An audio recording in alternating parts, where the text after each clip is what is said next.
عالسلامة ومرحبا بكم، سلام عليكم. رجعنا باش نحكيو على المباراة المرتقبة اللي باش تجمع الترجي الرياضي التونسي بأسيك ميموزا في إطار دور الربع النهائي. مباراة الإياب اللي باش تكون في الكوديفوار نهار السبت إن شاء الله 6 مارس.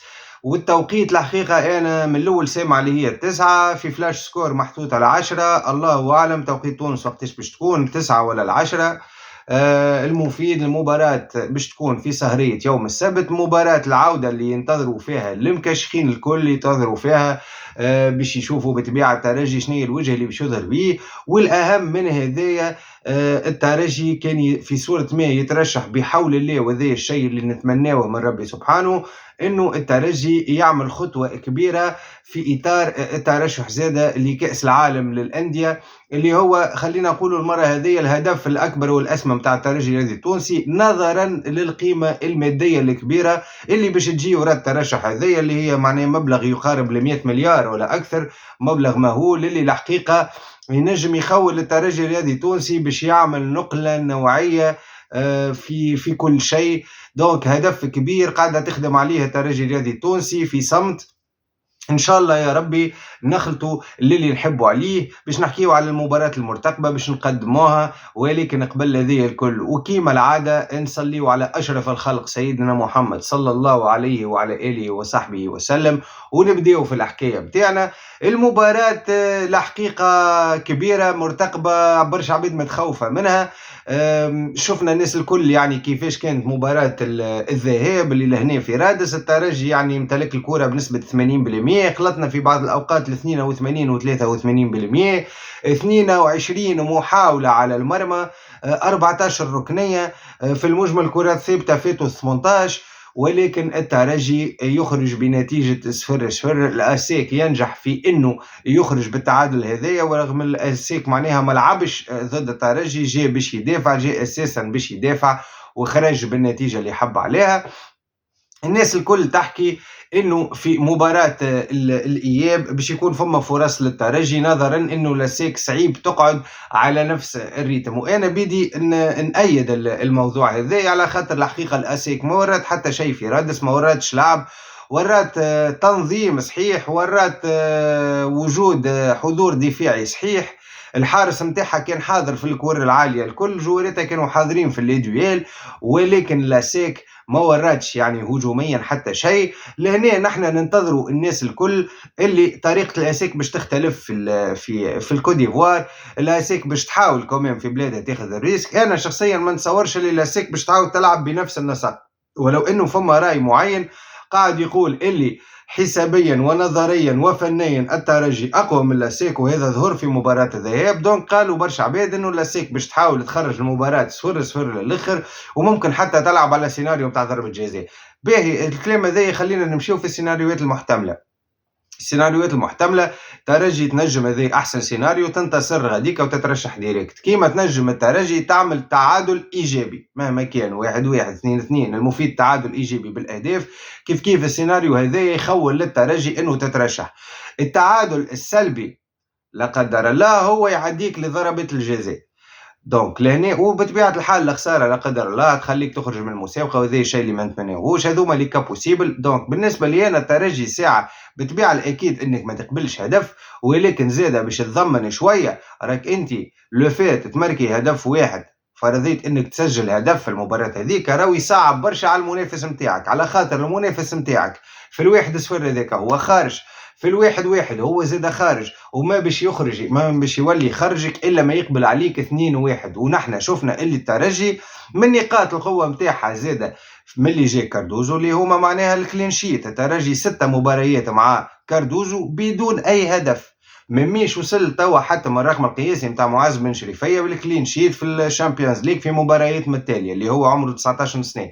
يعني فما زاد خلينا نقولوا صحيح الترجي ما لعبش ضد منافسين قويين برشا من حجم السان داونز ولا الاهلي باش نقولوا الدفاع نتاعو جس، ولكن الترجي في مختلف المباريات في البطوله لعبنا ضد ليتوال، لعبنا ضد الديربي، لعبنا ضد الهلال، لعبنا ضد ليتوال في الشامبيونز ليج، لعبنا مباريات معناها عده، وما قبلنا حتى هدف. هذه زاد نقطة تحسب للترجي الرياضي التونسي، للحارس، للدفاع، للمنظومة ككل الدفاعية بطبيعة، وللتشكيلة كاملة، وللفكر نتاع المدرب. الترجي مش قاعد يقبل في الأهداف، هذه حاجة تطمن. ولكن زاد ما تعرفش، نحن رانا نلعبوا في الأفريق، وأنا شفنا الفار كيفاش، وأنا شفنا التحكيم كيفاش في الأدوار هذيا من الشامبيونز ليج، ما يضامن حتى شيء. يعني أنت يا مواطن باش تمشي لغاديكا لازمك تقدم كرة وتلعب، وراك ما تعرفش على روحك.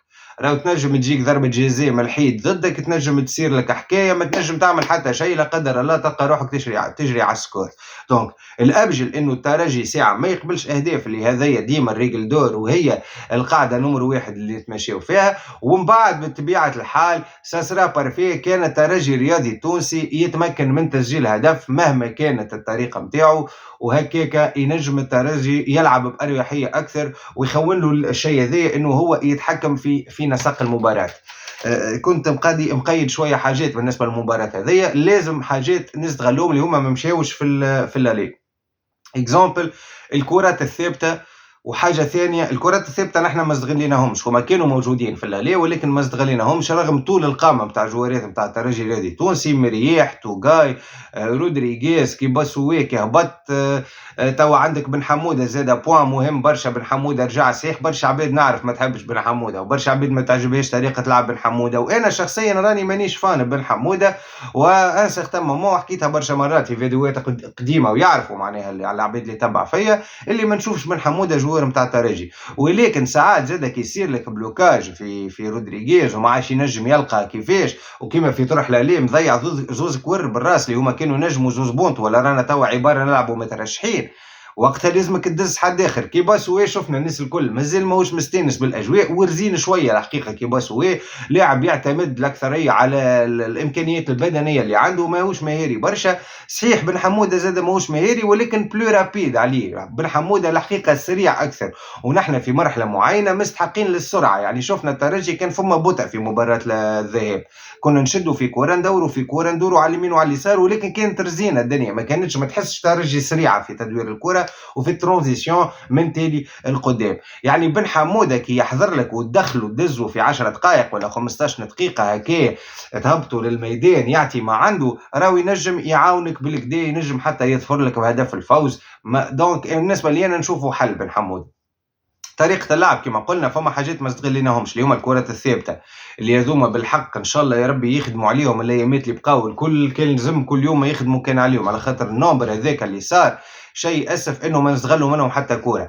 الحاجه الثانيه اللي هي التصويب من وراء منطقه 18 متر، خاطر ما شفناش تصويب جمله في الترجي الرياضي التونسي في مباراه الذهاب الا زوز تصويبات. تصويبه كانت من عند بوقره اللي هي كانت على العارضه وكانت تنجم هذيك معناها تخلينا نربحوا المباراه، والتصويبه الثانيه في اخر المباراه نتاع مرياح اللي هي بدون عنوان. شفنا زاد تخريجات غالين الشعلالي اللي هما الحقيقه نعملوا عليهم برشا، واللي كانوا نجموا يجيبوا لنا جوز اهداف في الشوط الاول في المباراه اللي تعدات. ان شاء الله يا ربي نلقاو نفس الكاليتي اللي لعب بها غالين في المباراه هذيك.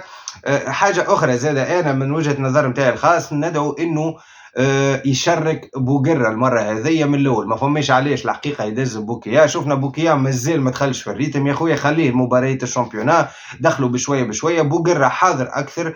انا من رايي انه تبدا بوقرة على الجهه اليسار، وكيف زاد من رايي انه ينساس نستغلوه في الموقع اللي الحقيقه شخصيا شفته احسن موقع يلعب فيه، اللي هو صانع العاب ورا المهاجم. معناها باش ندزوا على اليمين ينساس قاعد نحس اللي نحن قاعدين نخسروا في برشا من امكانياته كي نلعبوا فيه على اليمين. ان شاء الله زاد لو بوين هذا يتم معناها اخذ الاعتبار به. وكما قلنا عودة بن حمودة تنجم تكون الحقيقة حل يعاون شويه وقت اللي لا قدر الله نحسوا روحنا في سيتوياسيون تاع بلوكاج وماناش قادرين نقدموا.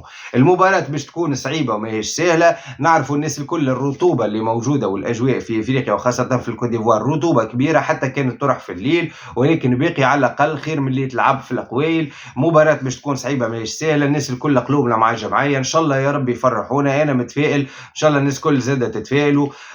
نستنى ارائكم بالله بخصوص المباراه المباراة هذيا. اكتبوا لنا شنية قاعدين تخموا في الموضوع، شنية تحسوا، شنية احساسكم ساعة الفيلينغ، شنية باش نتعداو مانيش باش نتعداو. وثانيا شنية الطريقة الامثل اللي تحبوا تشوفوا بها الترجي، وانا هي معناها التشكيلة مثلا اللي تحسوها قادرة انه هي تعود بالانتصار، ولا خلينا نقولوا حتى الترشح من الكوت ديفوار بالذات. كان هذا الفيديو متاع اليوم، ان شاء الله يا رب يكون عجبكم. اذا كان عجبك الفيديو حط جيم كومنتيرك بارتاجي، كان نجمتوا نتقابلوا في الفيديو الجاي ان شاء الله.